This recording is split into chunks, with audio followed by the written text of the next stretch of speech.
که صنع الله الذی اتقن کل شیء، این ساخت الله تعالی هست که همه چیز را در درجه عالی استوار محکم به صفتی عالی ترین و کمال آفریده است.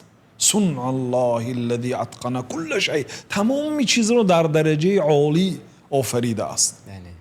یک مثال از خود انسان، لقد خلقنا الانسان فی احسن تقویم، ما انسانیت را در بهترین صورت آفریدیم گفت.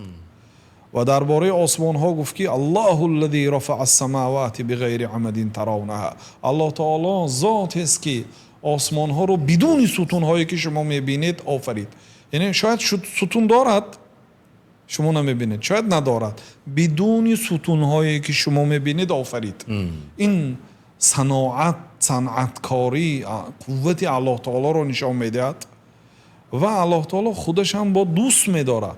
در حدیثی که حضرت ابو هریره روایت کردند آمده است که پیامبر علیه السلام فرمودند که ان الله یحب اذا عمل احدکم عملا ان یتقنه، الله تعالی دوست می‌دارد. ببینید برادرها، اهمیت دهید که الله تعالی دوست می‌دارد اگر یکی شما یک عمل را کند ان یتقنه، به درجه عالی کند، به قول مردم ما سرام دلم نکند.